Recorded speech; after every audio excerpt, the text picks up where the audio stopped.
Welcome back, everyone, to another episode of Optics in Action, where we spotlight leaders with vision and clarity, and we talk about people and process and technology challenges in getting folks organized and moving in the same direction. I am honored today to have Ryan Pollyniak. He's got a great first name, love that. And he is the Cloud Transformation Executive with Western Computers. So Ryan, welcome to the podcast. Excited to have you. Hey, thanks, Ryan. Thanks for having me on. So I'm sure our audience is going to be interested to know what your title means. What is a cloud transformation executive? We'll get to that in just a minute. First, I'd like to start off with why. Why are you passionate about this? And then we'll get into what it is that you do. Yeah, absolutely, Ryan. So, I've been doing it a long time now, 15 years. So I am certainly passionate about it. I've got to say, when I first got into the ERP business out of college, it was not as intentional as you might imagine. It was kind of like, hey, what do I do next? And I got into working for ADP for their little known ERP division that's long since spun off. And we got done with a project, and I had a car dealership owner just praising the project team and praising the product, and you could feel the genuineness in terms of how we help the business, right? And that is very satisfying at the end of the workday, at the end of a project, to have somebody who you've made an impact on their professional lives, on their personal lives. This is their endeavor, this is their business. And so from that point forward, I've been hooked. I mean, helping companies make that transformation, get to the cloud, improve processes. It's been no looking back ever since then.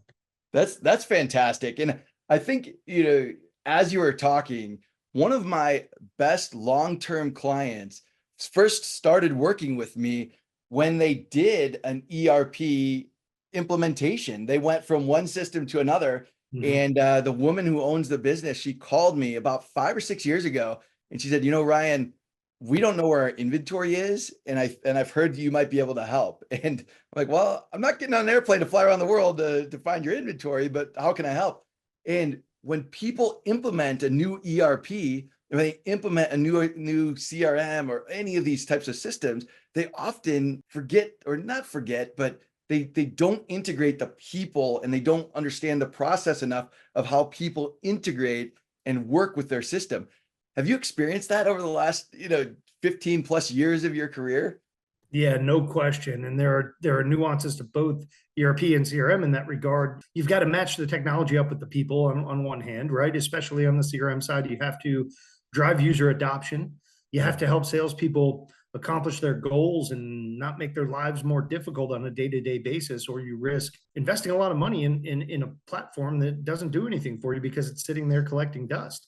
And then, on the ERP side, well, those are things that typically have to happen. You have to invoice, you have to receive your inventory, you have to purchase, right? But that said, there's absolutely a user adoption aspect to that as well. You've got to make people's lives easier, while at the same time not trying to reinvent the wheel of what you did in your old system in the new one, right? You don't want to have your users saying, well, this is exactly how I did it before. How do we make the new system do it exactly that way? It's a major pitfall in an ERP deployment or a CRM deployment.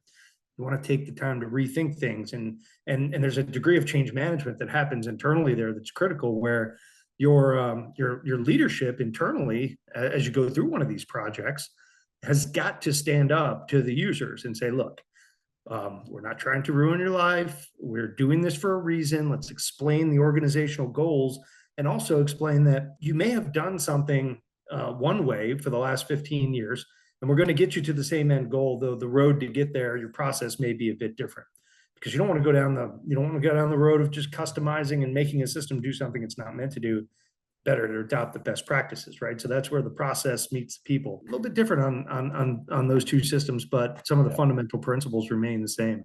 Yeah, that all makes sense. And so sometimes people ask me, like, why the word optics? Like, the podcast is Optics in Action, and the word optics has two meanings, has two definitions. One of them is it's the study of light. It's very technical, right? You think about physics class in college or university. It's the study of light. It's very technical stuff, which, the ERP systems, CRM systems have very technical elements to them. You've got to have all the right switches flipped in the right ways. But then the second definition of the word optics is the perception of people about a situation. And that's why I fell in love with this word and this concept. When we think about digital transformation, when you think about change management, like you talked about, you've got to think about how are people going to actually use the process, and is the process, the technology set up in the right way? But you've also got to think about this change management piece. What have you learned about working with people when it comes to change management to solve these issues that are plaguing the company and trying to get them to a better place? In order to get to a better place, you've got to change. So how do you work with people to do that? What have you learned about that? Yeah. Number one, first and foremost with change management is you've got to be open and proactively communicate to your people, or they will have all kinds of dark imaginings about what's going on behind closed doors, right? That has to start before the project, before the evaluation cycle. If people internally catch wind, well, we're looking at systems. Okay, why are we looking at systems? Or we're replacing my job. Is AI coming for my job? AI is a buzzword these days, right? And there's some perception out there that my boss is going to go get an AI solution and we're all out of luck. We're going to be penniless and jobless, but that's not really the case. AI is not coming for jobs as quickly as people think, though somebody using AI effectively may be coming for your job. So I do suggest embracing it. So back to your question, which is, how do you help organizations embrace this type of change? You've got to proactively communicate far ahead of the project. It cannot start when the project kicks off. There's already fear and rumors and everything else going around. It certainly can't start, as you're testing and getting ready to go live, which I've seen, people first time the people are in the system is, hey guys, we're going live on this in a few weeks. So make sure you know what's going on. The messaging, and I don't mean the details of how they're going to use the system, but the general organizational messaging. Here's why we're doing this. Our old system is 20 years old. It's a security risk. It's costing us all kinds of money. You take your pick of why an organization is making change. Those are common ones. Yeah. Communicate that openly and make sure that everybody understands the why and how they're going to fit in, going forward. Yeah, a great perspective. When people understand why, and they understand the purpose behind what they're doing and where the ultimate vision is taking them, they're far more likely to be receptive to change.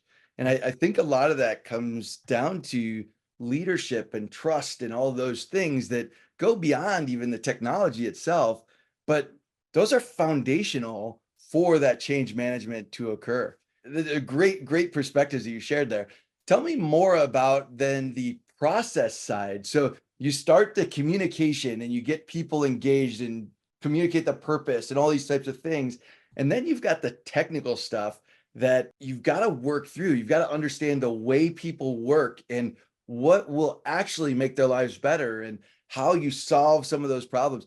How do you work with teams to identify the process needs and in order to enable the technology to solve some of those problems? Great question. So coming into a project, you always want to have your ducks in a row in terms of how you currently do business and how you want processes to change. Where are my pain points? Where am I trying to get, so that you can concisely and clearly articulate that to the consulting company, because you're paying by the hour here, right? And you bring a high powered consultant in, and if you don't have your processes in a row, right?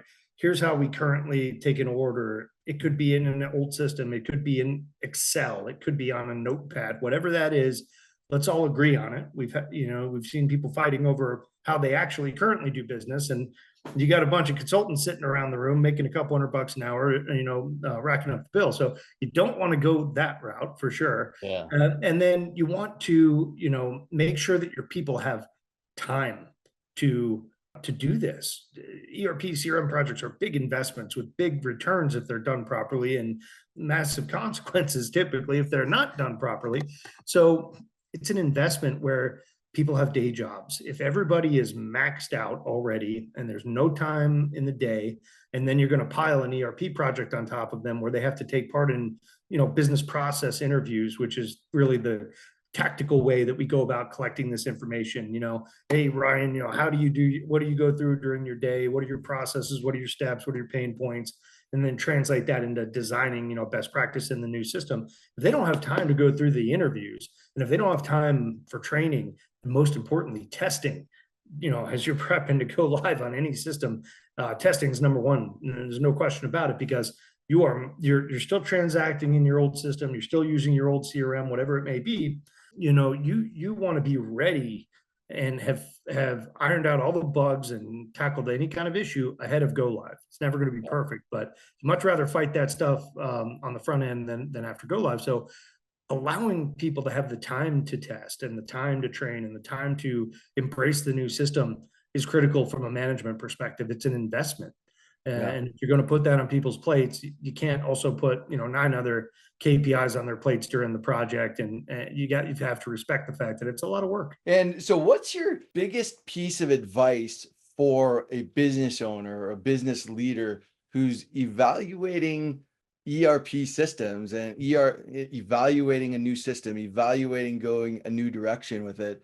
What's the biggest piece of advice you would give them as they're starting down this journey? I think there's a tendency to be stuck on features, which is a little bit of a pitfall. Not that features are not important.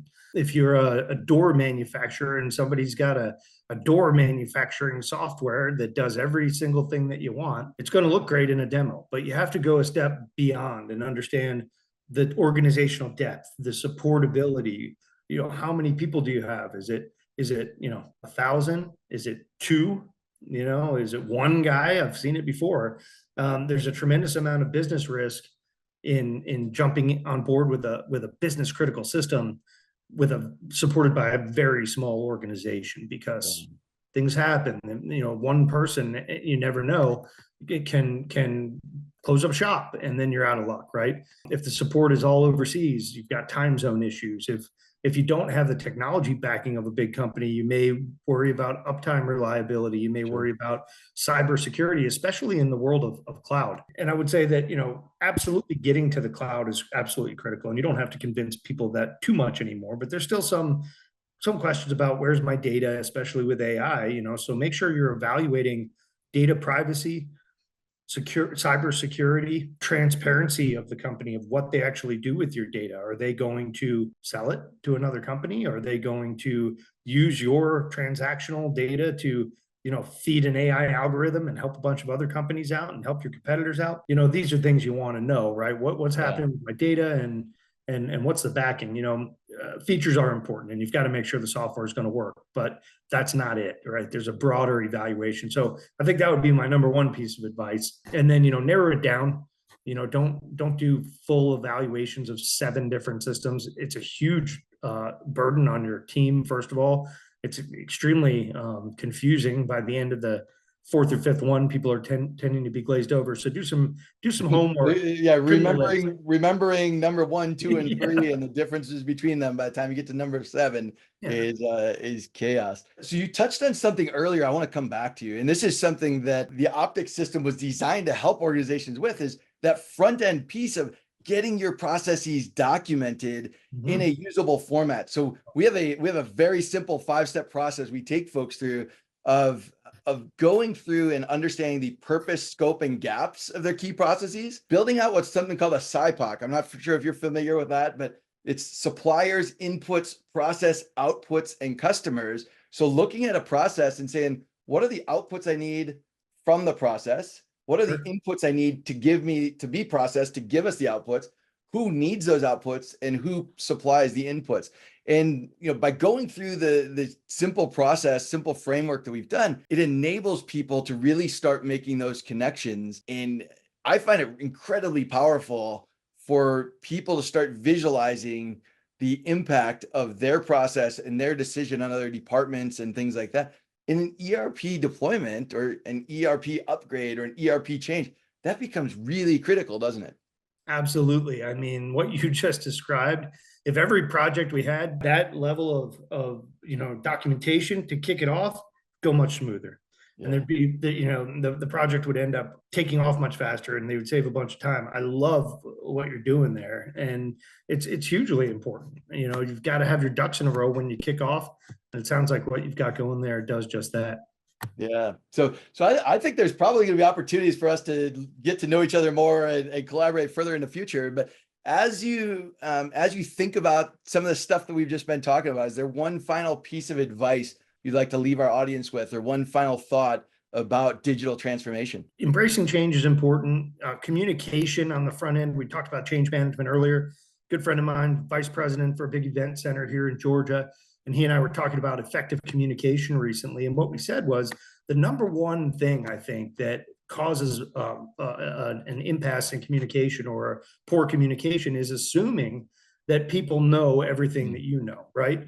So, I take that to heart as I walk companies through the process of evaluating these very complex decisions, but also from a change management perspective. If you assume that your team and your employees and your future users of this system know what you know, you're taking a big leap of faith there. And that's where the articulation of the why we're doing this and what's coming down the track and what's going to be expected of you is so critical. So make sure you're communicating proactively with your team. Don't assume that people know everything that you know, because they don't. Yeah, that curse of knowledge. Sometimes the knowledge that we have, we sort of put it on other people and have that expectation. So thank you very much, Ryan Pollyniak. How do people get in contact with you, or how do they learn more if they're interested in this conversation and digging in a little deeper? Yeah, sure thing. So I'm on, westerncomputer.com is our company's website. We do ERP and CRM. You could certainly come through there through the contact form. LinkedIn, if you want to come contact me directly, feel free. Ryan Pollyniak. There are not more than one Ryan Pollyniaks out there in the world, so you will find me pretty quickly. Or you can go to the URL is linkedin.com/in/Microsoft Dynamics Solutions. So that's my LinkedIn profile. So feel free to reach out. And my title, Cloud Transformation Executive. If you ask my kids, who told their class that I've got young kids in elementary school, what does your dad do? He's a cloud transformation executive. And now they all think I'm a meteorologist. Okay. But that's not true. It's helping companies, get to the cloud. It's getting to the modern way of doing business. Servers on-prem are ripe for cyber attack. You got to get your data aggregated out there. And if you're going to take advantage of things like AI in the future, it's not happening with your 20-year-old AS400 sitting there with a bunch of junky data. You've got to get to a modern system and aggregate that data in a modern platform. So feel free to reach out, guys. We're here. We do a great job. Fantastic. Well, thank you so much for your time today, Ryan. It was a pleasure having you on Optics in Action. I'm sure that our audience has picked up some things, especially if they're thinking about doing something with their digital transformation. So thank you again for your time today. Thanks, Ryan. It was a pleasure. Hey there. My name is Ryan Weiss, and I am the host of the Optics in Action podcast, where we spotlight visionary leaders who bring clarity and innovation to their industries. If you are interested in being a guest, or if you know someone who would be, you can find more information about the podcast and listen to previous episodes at opticsinaction.com. We'd be thrilled to have you on the show and can't wait to hear your story.